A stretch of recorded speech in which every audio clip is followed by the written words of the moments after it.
Hola, este es el tema de riego de frutales de la asignatura de arboricultura. Lo primero que vamos a hacer es ponernos en el contexto de lo que significa el riego para la fruticultura española. Según el último anuario de estadística agraria publicado por el Ministerio, en 2019, aproximadamente 1,5 millones de hectáreas de frutales están en riego. De ellas, casi 600.000 corresponden a uno de los cultivos que tradicionalmente se han considerado cercanos, el olivo. Uno de los frutales más importantes para la fruticultura española, como es el melocotonero, tiene el 96% de su superficie en riego. En el caso de los frutales de pepita, como son el manzano y el verá, el 74% están en riego. Y otro de los tipos más importantes en la península ibérica, el viñedo, tiene casi el 29% de su superficie en riego. En esta tabla os muestro un resumen de la fruticultura española a día de hoy, tanto a nivel de superficie como de su importancia para el riego. En cuanto a superficie, destacan los cultivos mediterráneos, como era lógico por nuestra climatología. Olivo, viñedo y almendro son con diferencia los más cultivados y, aunque no son los que tienen mayores porcentajes en riego, debido a su mayor superficie, sí representan superficie en riego muy importante. Sumando estos tres cultivos, tenemos el 2/3 de la superficie de frutales de riego en España. Otros cultivos importantes a nivel económico en España son los cítricos y los tropicales. Como veis, prácticamente toda la superficie de estos cultivos se hace en riego. En cuanto a pepita y hueso, como veis, los porcentajes están siempre por encima del 90 y tantos por ciento. Destacando dos casos porque sus porcentajes son inferiores. El caso del manzano, que se debe a su cultivo en la zona húmeda de España, Galicia, Asturias y Cantabria, y el caso del cerezo, por su cultivo en zonas tradicionales de Extremadura, que se ha hecho siempre. Incluso cultivos de frutos secos, como veis, tienen también porcentajes importantes de superficie en riego, siendo la de la avellana y el nogal mayor del 60% y la del pistachero mayor del 30%. Bien, pues pasemos a las preguntas que podríamos denominar filosóficas sobre lo que es regar para sentar las bases de lo que es el riego. Primera pregunta, ¿qué es regar? Bien, como veis hay distintos sistemas de riego, como pueden ser el riego de apoyo que se da a las plantaciones inicialmente, el riego por goteo, riego por aspersión, etcétera. Pero en este caso nos estamos refiriendo a las cantidades que damos. Desde mi punto de vista, podemos hablar de que estamos dando riego cuando esta aplicación de agua es suficiente para cambiar la respuesta fisiológica de la planta. En muchos casos se dan riegos que claramente son insuficientes y que si no se dieran no significarían nada para la evolución de ese cultivo. Esto no lo podríamos considerar como riego. Por tanto, eh, hablar de riego implica hablar de una cantidad suficiente de agua. Como ya veremos más adelante, estas cantidades además son cantidades importantes que no se pueden dar si no hay una infraestructura eh, que lo apoye. ¿Existen especies de secano y de regadío? Bien, muchos foros, cuando se habla de regar el olivo o el viñedo quizás menos porque está asociado a otros cultivos con mayor valor añadido, pero sobre todo lo que es el olivo, el almendro, pues parece como contraproducente regarlo. Como habéis visto, hay una gran superficie tanto de olivo como de almendro en regadío y no pasa nada. ¿Esto quiere decir que no existen especies de secano? Que todas son de regadío. Desde mi punto de vista, sí existen especies de secano y de regadío. Pero eso no quiere decir que las especies de secano no se deban regar. Mi definición de especie de secano es aquella que en unas condiciones medioambientales dadas, sin aporte de riego exterior, da una producción que es rentable económicamente. Es decir, una especie de secano es aquella que si no la riega puede ser todavía rentable económicamente. Pasa en el caso del olivo o del almendro. Si nosotros intentáramos cultivar un melocotonero en secano, difícilmente tendríamos esta rentabilidad. Por eso el melocotonero se clasificaría como regadío y el olivo como de secano. Sin embargo, eso no quiere decir que si el olivo lo riega, obtenga una mayor productividad. El hecho de que sin regarlo sea rentable no quiere decir que no pueda ser más rentable regándolo. Y de ahí, de hecho, el incremento de superficie en riego. ¿Puede ser negativo regar? Pues esta pregunta se contesta con un depende. Si el riego se hace de forma correcta, nunca va a ser negativo regar un frutal. Si se hace de forma incorrecta, sí puede ser negativo regar. Dos casos muy claros. El primero, si hacemos un riego excesivo, la mayoría de los frutales son muy sensibles al encharcamiento y por tanto van a sufrir ese encharcamiento por asfixia radicular y por otros efectos que pueden producirse, como son algunas plagas o enfermedades que pueden aparecer cuando hay encharcamiento. Por tanto, sería un primer caso en que puede ser negativo regar, cuando regamos por exceso.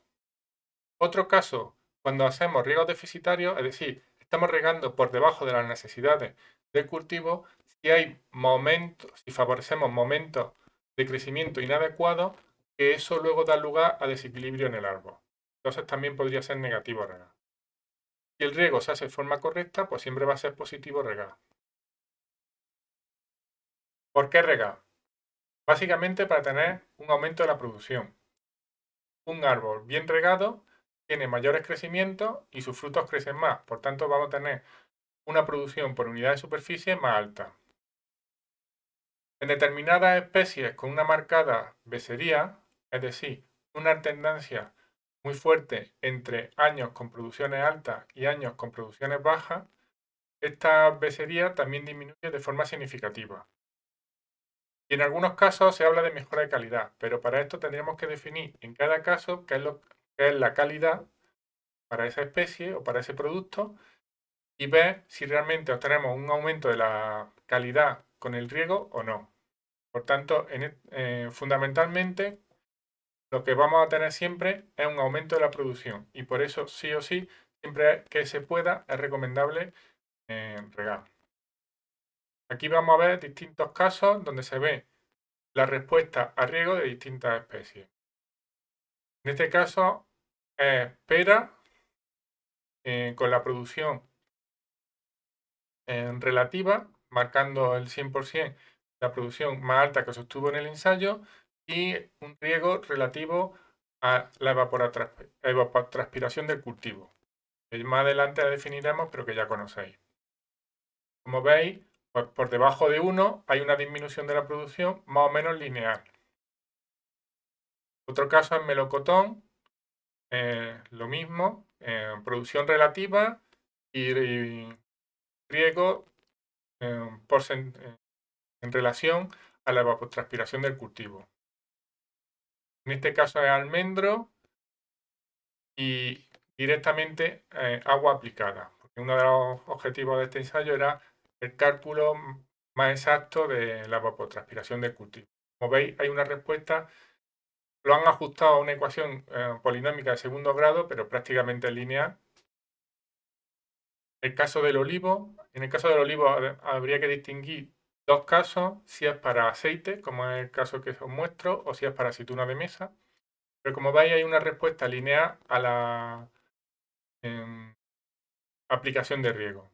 Y se da como evapotranspiración del cultivo, dado en milímetros.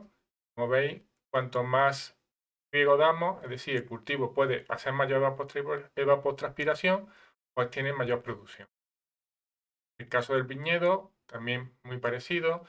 Normalmente, como veis, es lineal y luego una meseta cuando alcanza máximo. Si siguiéramos regando, o sea, si siguiéramos subiendo la cantidad de riego, incluso tendríamos un descenso de la producción, como comentamos antes, por problemas de encharcamiento. Y el caso del pistacho, nuevamente una respuesta más o menos lineal hasta que satura y obtenemos la máxima producción que se puede obtener por hectárea para la climatología y los árboles criados. ¿A qué se debe esto? Pues una de las posibles causas a que tengamos mayor producción es a que tenemos mayor número de frutos por unidad de volumen. Aquí veis una respuesta al cuajado en función del potencial hídrico. Potencial hídrico es una medida del estrés hídrico. Conforme este es más bajo, es que tiene más estrés hídrico. Potencial hídrico más bajo, mayor estrés hídrico, es decir, mayor necesidad mayor falta de agua. Por tanto, cuanto más hemos restringido el riego, menor porcentaje de cuajado se ha obtenido en el ensayo. En este caso para melocotón. Y también disminuimos el crecimiento del fruto. Como veis, potencial hídrico y la respuesta que tiene al crecimiento del fruto y para manzana y para aceituna. Es decir, el estrés hídrico, como parece también lógico, afecta al crecimiento del fruto. Ya lo vimos en el tema del crecimiento del fruto. Sin embargo, la razón más importante no es ninguna de estas dos. Se debe a un mayor crecimiento del volumen de copa. Y el volumen de copa está asociado a una mayor producción. Aquí veis cómo la producción está en el caso de olivos en crecimiento, es verdad, que es el caso en el que se puede estudiar la respuesta del volumen de copa a la producción. Veis cómo los árboles producen proporcionalmente a su volumen de copa. Y esto pasa en la mayoría de los cultivos. Es decir, conforme tenemos riego, esto nos permite tener árboles más grandes. Ahí lo tenéis. Conforme tenemos riego, los árboles van a tener más hojas, por tanto van a evapotranspirar más, pero vamos a tener árboles más grandes, lo cual nos permite tener mayores posiciones para poder tener producción. Es decir, tenemos más posiciones para tener yemas que van a dar flor y que van a dar lugar a los frutos. Y por tanto vamos a tener mayor producción. Es decir, el efecto más significativo del riego es un aumento del volumen del árbol o del volumen de copa por unidad de superficie. Puede ser árboles más grandes o mayor número de árboles por hectárea. Este es un factor que es bastante importante porque cuando en cultivos tradicionales como el olivo, el viñedo o el almendro los pasamos de secano a regadío, tenemos que tener en cuenta y cambiar nuestras pautas de poda para tener volúmenes de copa, como veis, significativamente mayores. Esto se explica porque, como sabéis, la planta para realizar la fotosíntesis necesita que los estomas estén abiertos, permitiendo la entrada del dióxido de carbono y la salida del oxígeno. Estando los estomas abiertos, también se permite la salida del agua, es decir, la transpiración. Por tanto, la planta tiene un equilibrio entre la fijación de carbono y el consumo del agua. En función de hacia dónde esté desplazado este equilibrio, podemos hablar de plantas mejor o peor adaptadas al estrés hídrico. Es decir, las plantas que están adaptadas al estrés hídrico son plantas que priorizan el ahorro en el consumo del agua frente a la fijación de carbono. Y las plantas peor adaptadas al estrés hídrico priorizarán la fijación de carbono frente al consumo de agua. Conforme una planta incrementa su grado de estrés hídrico, hay ciertos procesos que comienzan a ralentizarse o a detenerse completamente. En esta escala podéis ver cómo hay procesos que van desde muy sensibles a prácticamente insensibles respecto al grado del estrés hídrico. Destacar dos de ellos. El primero, el crecimiento vegetativo, que como veis es el más sensible de todos y que con muy poco estrés hídrico ya se ve afectado. Y el cierre estomático, que como veis es algo menos sensible, pero que es otro indicador que también se utiliza para determinar el grado de estrés en una planta. Y con esto llegamos a la pregunta de cómo regar. Como sabéis, para el riego de cultivo utilizamos fundamentalmente el método FAO. Este método se basa en un balance de la entrada y salida que hay de agua en el suelo. Como entrada tenemos el riego, la precipitación y la capilaridad. Como salida, la evapotranspiración del cultivo, la escorrentía y la percolación profunda. Y pueden ser positivas o negativas dependiendo del caso, la variación en flujo horizontal y la variación propia del contenido de agua en el suelo. En la mayoría de los casos, asumimos que la precipitación y la escorrentía en un único sumando, en el cual lo llamamos precipitación efectiva. Y en la mayoría de los casos podemos hacer la simplificación de que el riego neto es igual a la evapotranspiración del cultivo menos la precipitación efectiva. sabiendo, como ya sabéis, que el riego bruto es igual a riego neto partido por una eficiencia. ¿Cómo calculamos la evapotranspiración del cultivo? Pues según FAO, según la metodología de FAO, la evapotranspiración del cultivo tiene dos componentes. Una a la que denominamos evapotranspiración de referencia o ET0 y que básicamente nos determina la influencia del clima, y un coeficiente de cultivo que nos determina las diferencias fisiológicas que cada cultivo tiene respecto al clima. Este modelo de FAO se desarrolló para cultivos herbáceos, es decir, cultivos que tienen una distribución homogénea sobre la superficie y que no presentan grandes heterogeneidades. Sin embargo, en el caso de especies leñosas, como veis, van a tener distintos grados de heterogeneidad. Esto se interpreta como que tienen distinta cantidad de superficie foliar en función de su grado de desarrollo y del número de plantas que hay. Para tener esto en cuenta se utiliza un coeficiente reductor, que depende normalmente de la cantidad de superficie foliar que tenga. Uno de los coeficientes reductores más utilizados es este, en el cual es proporcional a la superficie cubierta.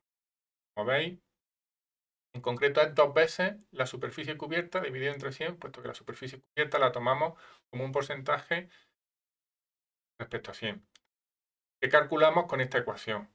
Siendo pi d cuadrado entre 4 el área de la circunferencia que asumimos que proyecta el árbol, d es el diámetro del volumen de copa y n es el número de árboles por hectárea. Es decir, tendríamos el porcentaje de suelo cubierto respecto al total. Esto es un coeficiente reductor, es decir, su mayor valor va a ser 1.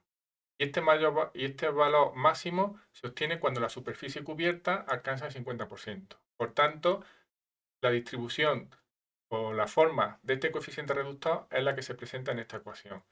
Una pendiente de 2 y cuando alcanza el 50% se mantiene constante. Aquí os presento los distintos coeficientes de cultivo de distintas especies. Las fundamentales en fruticultura: manzano, peral, melocotón, albaricoquero, almendro, olivo, nogal y cero. Como veis, los coeficientes son en general relativamente parecidos, alcanzando un valor máximo en torno a 1 y en algunos casos superior a 1. Es decir, estas especies tienen consumos de agua muy superiores a los que pueden tener estos, y que además varían a lo largo del año, puesto que tienen distintos comportamientos, entre otras cosas porque tienen distinto desarrollo del área foliar. Aunque hemos tenido en cuenta la superficie foliar, en este caso, recordad, no tenemos en cuenta si el árbol está formando la hoja o tirándola. Por eso hay como una forma de campana que va desde valores menores hasta un máximo y luego disminuye. De todas formas, estos son estudios. Aquí os presento para el caso del pistachero 3 estudios donde tienen valores relativamente diferentes. Y cómo en función de la zona de estudio puede cambiar, puesto que afecta la fenología del cultivo. Y si lo damos por valores del día del año, como es el caso, pues esta campana va a cambiar en función de la fenología del cultivo en una zona o en otra. También puede cambiar en función del tipo de sistema de riego que utilicemos. No sería lo mismo si el estudio se ha hecho con goteo o microaspersión, como es el caso. En este caso, la línea en verde se hizo con goteo, mientras que la línea azul y la rosa se hicieron con microgoteo.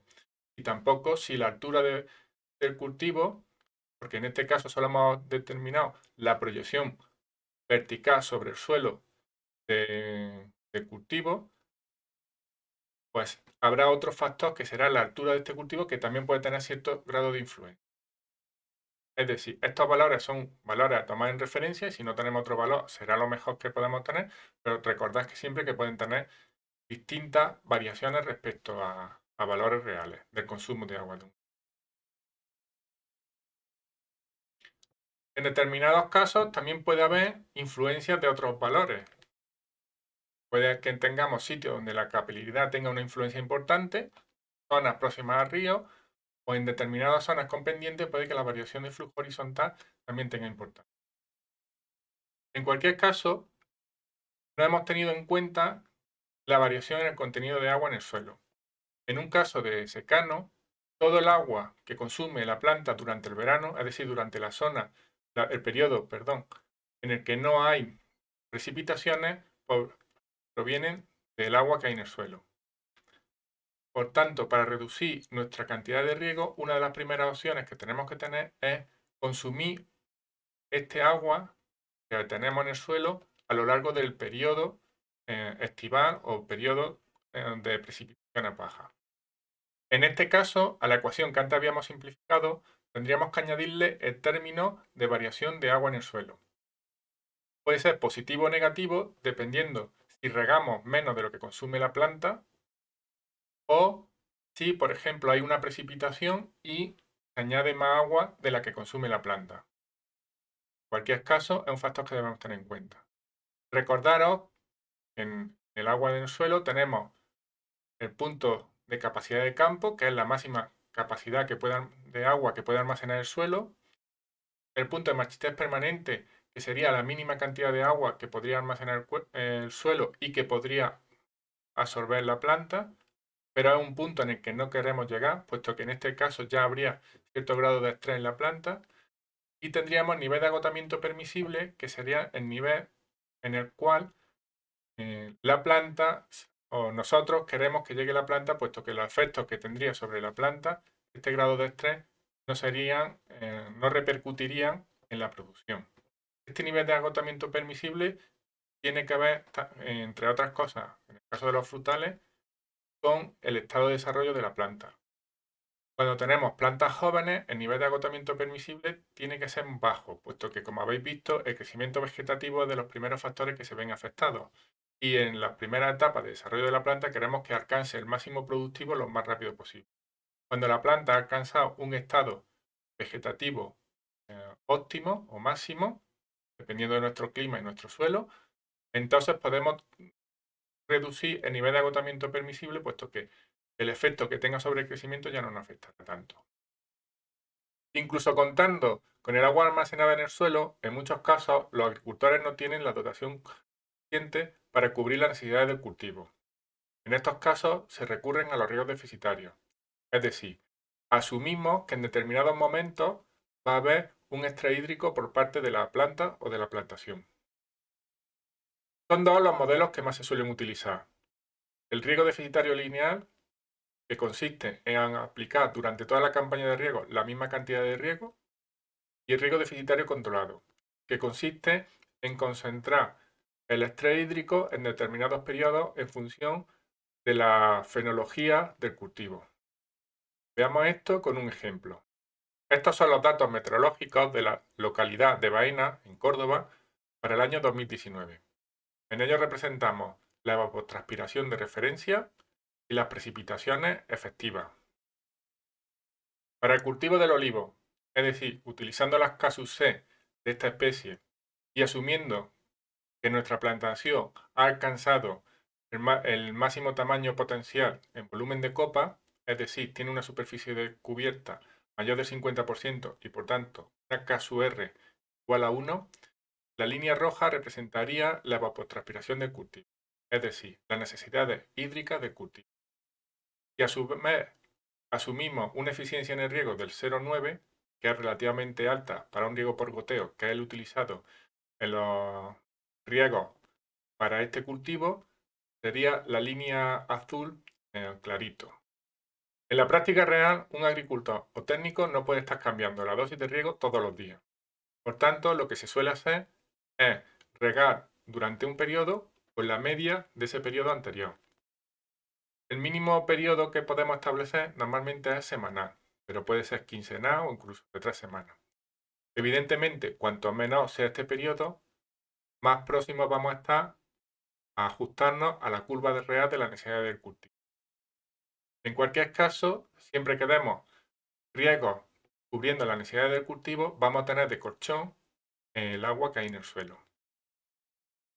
Para el caso que hemos dado, es decir, en la localidad de Baena, para el cultivo del olivo, en el año 2019 y con un desarrollo de este cultivo que tiene un volumen de copa que da una superficie cubierta mayor del 50% y por tanto la KSUR es de 1, tendríamos una necesidad de 524 milímetros.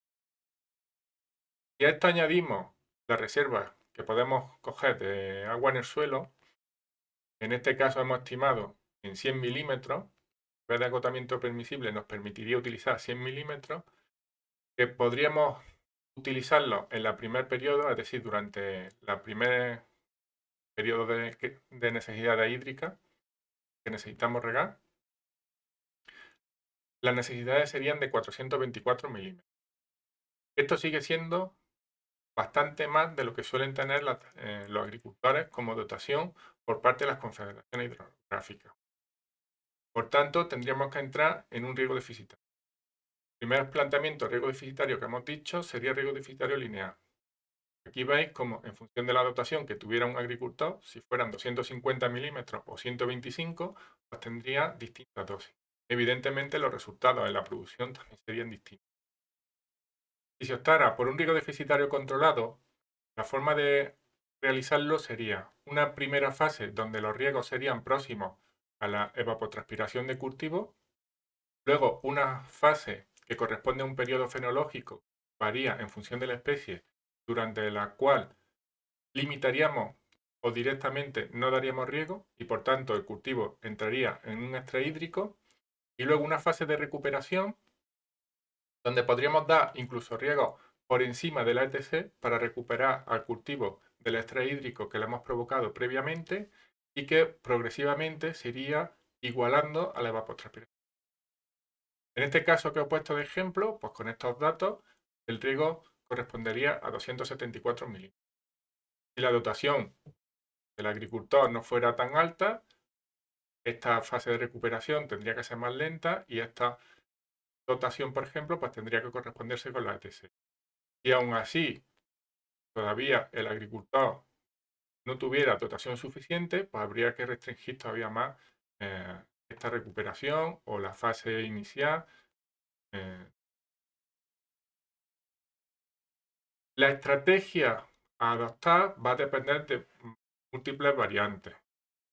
Si tenemos muy buen suelo, donde tiene una gran capacidad de almacenamiento de agua, pues puede que un riego deficitario lineal sea más conveniente que un riego deficitario controlado. Evidentemente, complica mucho más la estrategia de riego de cara a un agricultor poco formado. Si en cambio tenemos un suelo muy malo, donde rápidamente la planta entra en estrés conforme nos desviamos de las necesidades del cultivo, pues quizás conforme más nos ajustemos a la curva de necesidades del cultivo, mejores resultados tendremos. El riego deficitario controlado surge en el cultivo del melocotonero, con el objetivo de reducir el crecimiento vegetativo y con ello los costes de poda.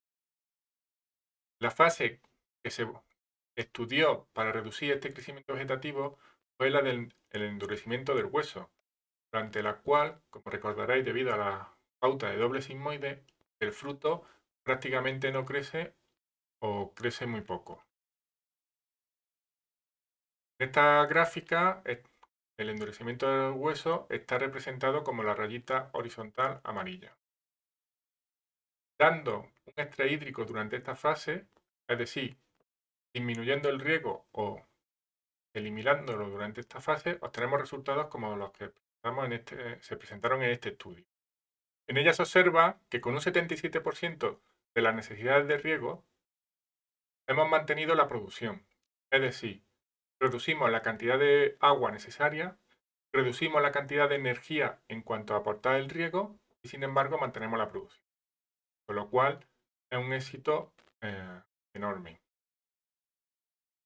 En la mayoría de los cultivos de hueso, el endurecimiento de este es el estado fenológico en el cual podemos dar el estrés hídrico. Podemos permitir el estrés hídrico reduciendo el riego. En el caso del pistachero, el estrés hídrico se considera que es permisible durante la fase 2, es decir, desde que el fruto alcanza el tamaño máximo hasta el inicio del llenado. En el caso de la almendra, sería durante la fase 3, es decir, desde que la longitud del fruto alcanza el máximo tamaño hasta que el grano comienza su llenado también, peso. En otros cultivos, como son los de pepita, no se han encontrado estas fases fenológicas que permitan estrés hídrico sin afectar la producción. Aún así, en todos los cultivos se están buscando fases fenológicas en las cuales un estrés hídrico o el estrés hídrico tenga el menor impacto posible en la producción. Otras técnicas que están desarrollando actualmente es la utilización de los biosensores. Los biosensores consisten en algún parámetro o instrumento que nos determine si la planta necesita más o menos agua. Es decir, si estamos regando adecuadamente o tenemos que incrementar la dosis de riego. Esto permite eliminar la metodología FAO en parte o totalmente. Es decir, no tenemos que controlar la climatología, no tenemos que controlar la KSUC, no tenemos que controlar la humedad de agua en el suelo, sino que directamente vamos y preguntamos a la planta con algún tipo de sensor si está bien regada, si necesita más riego o podríamos incluso reducir. Estos biosensores están en desarrollo y a día de hoy algunos se utilizan en plantaciones comerciales, pero son los menos.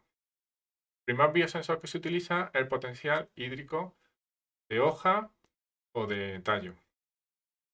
Como hemos dicho anteriormente, el potencial hídrico es un indicador del estrés hídrico, por tanto, es el más fácil de utilizar. Este indicador se utiliza en algunas plantaciones comerciales. Como veis, consiste en coger una hoja o tallo, le administramos presión y conforme cuando vemos que el agua sale por el tallo o el peciolo, nos marca el punto de potencial hídrico. Como he dicho, se usa ya en algunas fincas comerciales. La interpretación del dato que nos aporta es relativamente fácil. La realización de la medida es relativamente fácil. Hay valores de referencia que están disponibles para la mayoría de las especies y no necesitamos un número de medidas necesarias un número de medidas muy alto. Su principal desventaja es que es una medida discontinua y que tenemos que ir al campo, a la zona, para realizarla, con lo cual tiene un coste relativamente alto. Además, las medidas dependen del medio ambiente, dependen fundamentalmente de fase de presión de vapor y también tiene cierta complicación que necesitamos bombonas a presión, lo cual sería un ligero inconveniente, pero vamos, entiendo que este sería quizás el menor.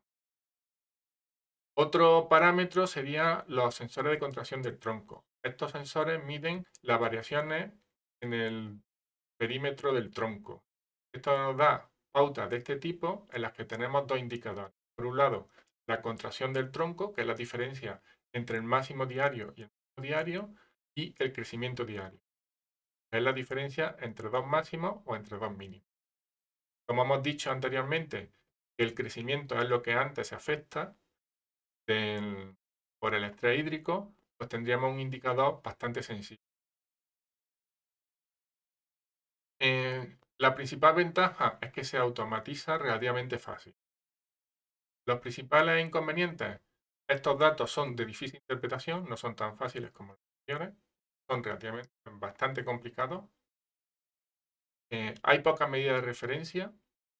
Necesitamos un número de medidas muy elevado, porque la variabilidad entre datos es baja y tienen difícil portabilidad, es decir, no podemos moverlos de una finca a otra con facilidad. Otra medida sería los flujos de los sensores de flujo de savia.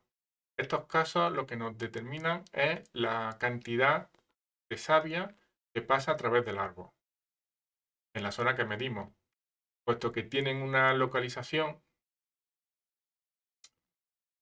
parcial y el tronco es muy grande, pues como en el caso de la imagen, necesitaríamos colocar para tener el control, el dato completo del tronco.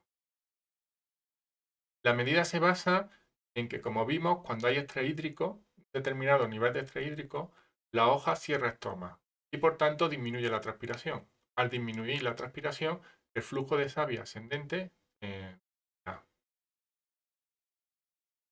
Otra forma de medir el estrés hídrico, que quizás es la que tiene mayor potencial de desarrollarse y de implantarse a nivel comercial, es la teledetección. La teledetección se puede hacer con distintas cámaras, pero actualmente la que más se utiliza, o más que con distintas cámaras, en distintas longitudes de onda. La que más se está utilizando al día de hoy para el riego es la de infrarrojos. Los infrarrojos se basan, como sabéis, en la temperatura y, como acabamos de decir, cuando hay estrés hídrico, la planta cierra los estomas. Por tanto, el agua que antes estaba evaporándose en la superficie de la hoja deja de evaporarse y por tanto esto supone un incremento de temperatura de esa hoja respecto a otra que está transpirando completamente. Basado en estas relaciones es lo que cómo se ha conseguido relaciones como las que vemos aquí entre potencial hídrico foliar, que es la medida estandarizada para determinar el estrés hídrico, y un indicador conseguido a través de la teledetección, el Groundwater Stress Index. Como veis, tienen una relación relativamente alta y por tanto podríamos tener una determinación del estado hídrico de la planta bastante buena, teniendo la ventaja de que en una única fotografía tenemos una gran superficie de nuestra explotación y además podemos incluso sectorizar determinadas zonas en función de la fotografía.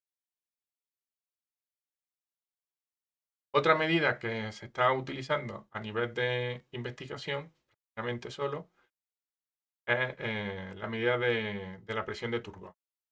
Se basa en que, como hemos dicho, cuando hay estrés hídrico, baja la presión de Turgot, que es la que da lugar al crecimiento vegetativo, y por tanto, si somos capaces de medir esta presión, pues tendremos una medida.